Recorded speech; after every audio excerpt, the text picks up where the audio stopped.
Hi, Adonxs. How are you doing? I'm so happy to meet you, to have you here. Thank you so much for having me. I'm doing pretty well, just finishing stuff for the extra YouTube channel for Eurovision at this point, and then getting on the journey, leaving to London shortly. So yeah, After the another Amsterdam, pre-party. have you recovered Yes. the hangover of this pre-party? There's no time to recover. Once you're on this train, you go until the final destination, which is Basel, obviously. So no, to be fair, there is very little time to to rest. But in the same time, this is what I signed up for, and I live for this. So I'm enjoying the journey.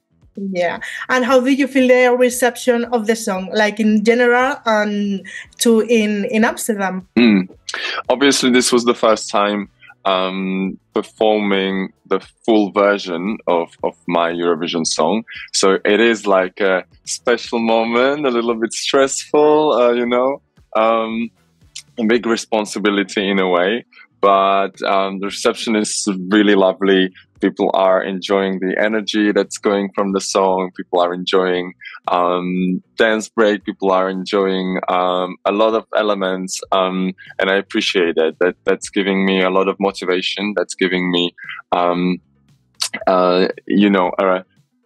reception in a way that we're doing something right, and then people are enjoying it, because at the end of the day, that's why they are coming to the shows. That's what Eurovision is all about, to enjoy it. So I'm very happy about it. Yeah. You say you composed Kiss Kiss Goodbye on piano. What was the process like adding the dance break? This session was a bunch of my close friends, songwriters, and former band members. We write it in London, and obviously the core of the song is on piano and guitar. But from the very first moment, we did have a placeholder for a dance break there. We just didn't know that we will go fully the direction of even changing a time signature.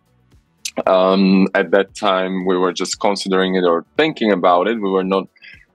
We didn't know if it's even if we are gonna able to execute it, and luckily we added one more producer in the final steps of the production, who managed to yeah, he's just waving at me right now because he's here with me in the studio, who actually managed to deliver this. And yeah, but the dance break was there from the very start, and I do enjoy the complexity of the song. I do enjoy the variations, that it really can be performed as a stripped down ballad, and it also can be performed as a fully realized, fully produced song. It's like the meme of Lois from Family Guy, like sad, sexy, and sad again.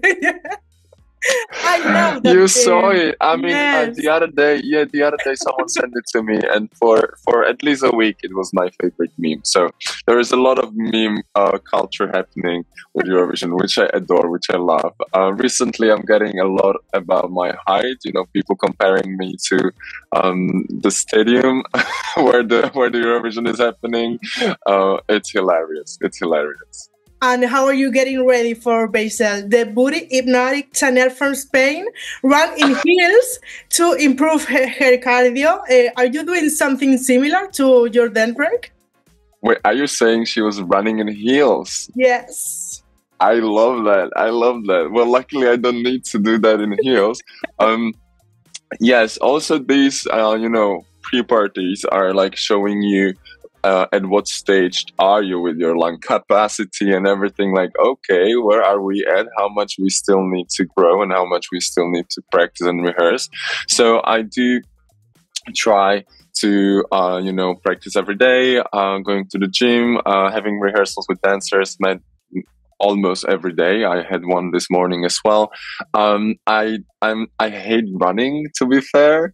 So instead of running, I'm doing the, oh my gosh, how do you say, when you're doing like on a boat? In Spanish it's like remo. Remo. Let's call it remo then. So this is my thing for cardio in a way. While you're singing, right? Yes. Yeah. Yeah. It's still difficult. Yes. And how are going the rehearsal? What do you need to improve? So at this point, obviously at the pre-parties, we're not doing the full show. We're just adding the dance break. So at the rehearsals, we're doing both. We're doing the full version. It will be in Basel. And then we're still jumping into, okay, the smaller version. And obviously the smaller version is slightly easier because I'm only dancing at the very end. It's just switching between these two, and I know that I still have at least 30 days for the big version, so that's great, and I can still grow there. But to be fair, yeah, the ending of the song, the peak of it vocally as well, that's something that I'm still trying to nail, so it feels effortless completely. Mm-hmm. We are not used to see male dance breaks, but these years we have several. Like Kyle Alessandro and you bring really good moves. How do you feel about that? It really is a year of male dance breaks. Like, yeah. Come on now, what happened? There was 0 of them, and well, not 0, but we did not get that many.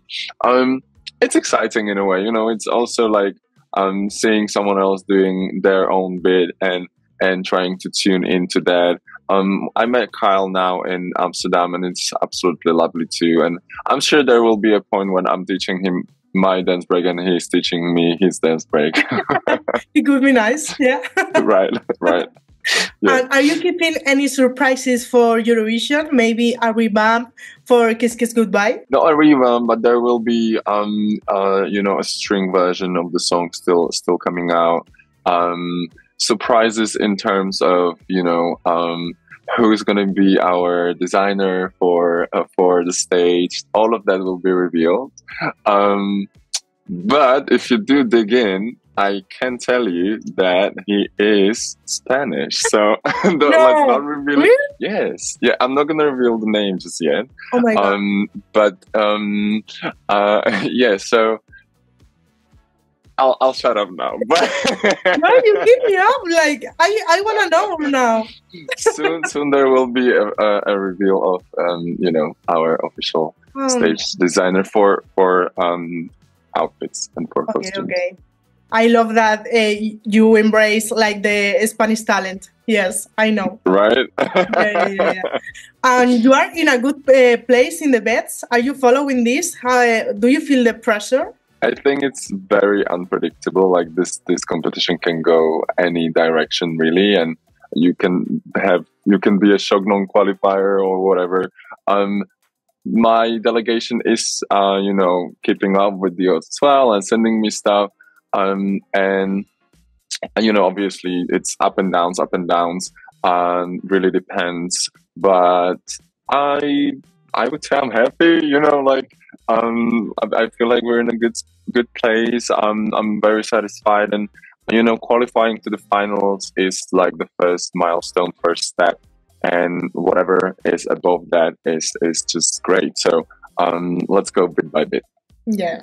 And have you received any interesting advice from Vesna or Aiko, for example? We are friends with Vesna, with Patricia. I also performed at some of their shows in Prague.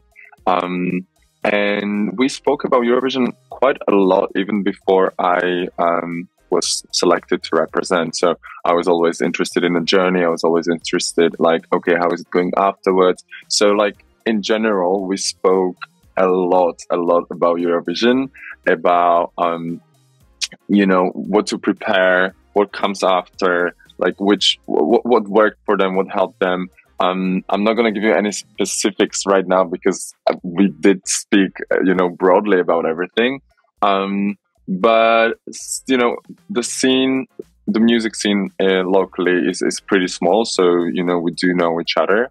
I don't know Aiko, but I also know, like Malavi, Ben Cristovao, and yes, so I'm happy that I can reach out if necessary. I hear today like the podcast of Eurovision, and you say that you were a classmate of Marius Ber? Yeah, Monica and Marius. And Monica Lincoln. Yeah. Yes. How was this?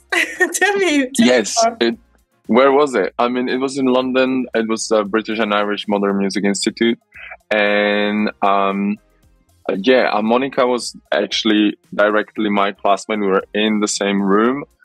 Marius Bear was just in that year, so we were not having the same classes, but we did see each other or cross each other on showcases and on other activities through the university. But it's really cool to see other people that were like at, let's say, a starting point with you also being part of Eurovision journey and family, and obviously I noticed them straight away in the past years being like, this is really cool, this can be me in next year. So, and are you happy with your position in running order 12 in the second semi-final? I am, yes. I mean, it's a good place.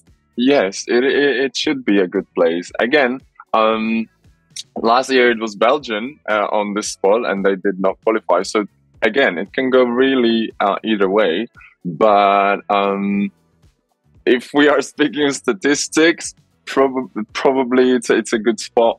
I knew that I will be second half for quite some time now. So anywhere there, I believe is a great position. I do love the fact that I'm going just after Sissel, the Denmark's entry, because the Hallucination song is such a vibe. So I already know that this is the song I'm listening before going on stage, and that's great. That's giving me, energy boost and everything. And Sissel is lovely as well. So I'm happy to be with her in the backstage just before my act. Sissel loves you so much in Instagram lives. Say that you are her crush. Now I want to know who is your crush in this edition. It's definitely Erika and Sissel. I'm giving this to them too. Yes, let's go, girls. They are stunning, both of them. I just love the vibe. They are so sweet as well. And I just love everything about them. What can we expect of your stage? Because the last 3 years, Chequia has a very good staging. Well, I'm very glad you're saying that. I love. We are working with the same stage designer, Matthias Borda, who executed all of these stagings for Aiko, Domi, We Are Domi. Yes, exactly. And he's brilliant. He's very, very talented. Always has an eye on different ways and unique ways. So I'm in a good hands when it comes to staging.